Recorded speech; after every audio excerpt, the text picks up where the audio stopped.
Hi friends, welcome to Sindhuja Vaisu Kitchen. இன்னைக்கு நம்ம பார்க்க போறது ராகி அடை தோசை தாங்க பார்க்க போறோம். இது ஒரு நல்ல டிஃபரண்டான டிஃபனா இருக்குங்க. நீங்க மார்னிங் செஞ்சு கொடுக்கலாம், ஈவினிங் ஸ்நாக்ஸா கூட இதை நீங்க செஞ்சு கொடுக்கலாங்க. ரொம்ப அருமையா இருக்கும்.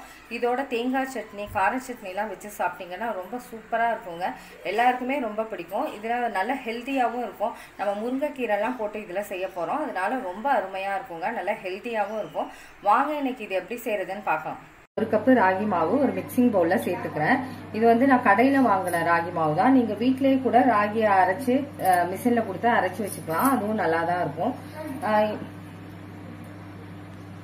இப்ப இது கூடவே 20 சின்ன வெங்காயம் நல்லா பொடிசா கட் பண்ணி வச்சிருக்கேன், அதை சேர்த்துக்கிறேன்.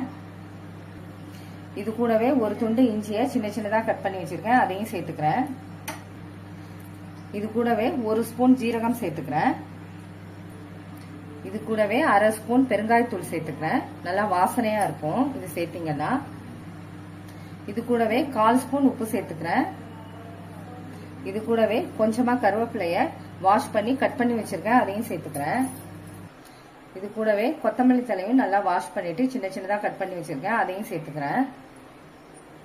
இது கூடவே ஒரு கப்பு முருங்கைக்கீரையை நான் வாஷ் பண்ணி வச்சிருக்கேன், அதையும் சேர்த்துக்கிறேன்.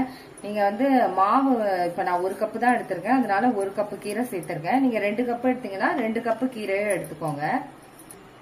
இது கூடவே 2 வரமிளகாவை கிள்ளி வச்சிருக்கேன், அதையும் சேர்த்துக்கிறேன். சில பேர் பச்சை மிளகாய் கூட சேர்த்துப்பாங்க, நான் வரமிளகாய் சேர்த்திருக்கேன். நல்ல காரத்துக்கு நல்லா இருக்கும். உங்களுக்கு இன்னும் அதிகமா காரம் வேணும்னா இன்னும் 2 மிளகாய் கூட சேர்த்துக்கோங்க. இப்ப இது கூடவே 2 டேபிள் ஸ்பூன் தேங்காய் சேர்த்துக்கிறேன். தேங்காய் சேர்த்தீங்கன்னா நல்லா டேஸ்டாவும் இருக்கும். இப்ப இது கூட கொஞ்சமா தண்ணி சேர்த்து கலந்துக்கோங்க. கொஞ்சம் கொஞ்சமா தண்ணி சேர்த்துக்கோங்க, ஒரேடியா தண்ணி சேர்த்துறாதீங்க.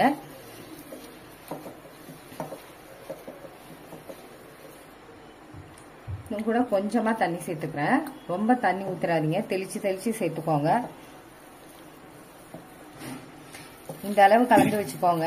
ரொம்ப ட்ரையாகவும் கலந்துராதீங்க, ரொம்ப தண்ணியும் ஊத்துறாதீங்க. இந்த அளவு இருக்கணும், அப்பதான் வந்து சாஃப்டா வரும். இல்லாட்டி ரொம்ப ட்ரை ஆயிடும் அடை செய்யறப்ப. இப்ப அப்படியே இருக்கட்டும். இந்த மாதிரி ஒரு இலை எடுத்துக்கோங்க. இலையில கொஞ்சமா நல்லெண்ணெய் சேர்த்துக்கோங்க. நல்லெண்ணெய் சேர்த்துட்டு நல்லா இந்த மாதிரி தடவி விட்டுருங்க இலை ஃபுல்லா.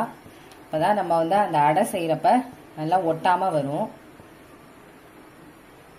இதுல இருந்து இப்ப கொஞ்சமா மாவு எடுத்துக்கோங்க. உங்களுக்கு எந்த அளவு வேணுமோ அந்த அளவு மாவு எடுத்துக்கோங்க.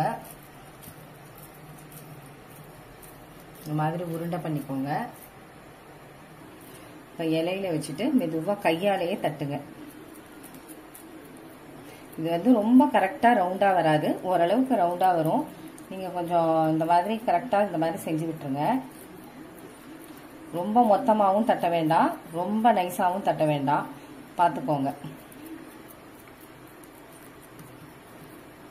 இந்த மாதிரி தட்டி வச்சுக்கோங்க. இப்ப தட்டினதை அப்படியே நம்ம தோசைக்கல்லுல போட்டுடலாம். இப்ப தோசைக்கல்லு நல்லா சூடா இருக்கு. அப்படியே தோசைக்கல்லுல வச்சிருங்க. கல்லு நல்லா சூடா இருக்கணுங்க.